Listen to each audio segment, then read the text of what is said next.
మూడు నదుల మధ్యలో ఉన్న ఈ శివలింగాన్ని హత్తుకున్నప్పుడు మన చేతులు కలిస్తే ఒకే రోజులో చనిపోయి స్వర్గానికి వెళ్తామంట. దీన్నే భీమలింగం అని పిలుస్తారు. కొన్ని రోజుల క్రితం ఈ శివలింగం దగ్గరికి రేవంత్ రెడ్డి గారు కూడా వచ్చారు. ఇది హైదరాబాద్ నుంచి 60 కిలోమీటర్స్ దూరంలో ఉన్న సంగెం అనే విలేజ్ లో ఉంటుంది. అసలు ఈ శివలింగాన్ని ఎవరు ప్రతిష్ఠించారో ఇప్పటికీ ఎవరికీ తెలియదు. కానీ కొన్ని వందల సంవత్సరాల నుంచి ఈ శివలింగం ఇక్కడే ఉందంట.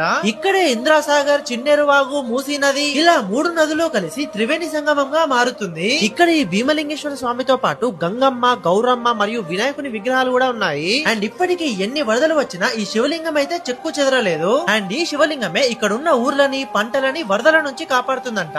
ప్రతి కార్తీక పౌర్ణమికి కొన్ని వేల మంది భక్తులు ఈ శివలింగాన్ని దర్శించుకుంటారు. నిజంగా మూడు నదుల మధ్యలో ఉన్న ఈ శివలింగాన్ని దర్శించుకోవడం నాకైతే చాలా అద్భుతంగా అనిపించింది. అండ్ నాకు తెలిసి ఇలాంటి ఒక శివలింగం ఈ ప్రపంచంలో ఎక్కడా లేదు. మరి మీకు ఈ భీమలింగం గురించి తెలుసా? తెలిస్తే కామెంట్ చేయండి. మీరు ఈ ప్లేస్ కి ఎవరితో వెళ్దాం అనుకుంటున్నారో వాళ్ళకి ఈ వీడియోని షేర్ చేయండి. ఇంకా ఇలాంటి వీడియోస్ కోసం నన్ను ఫాలో అవ్వండి.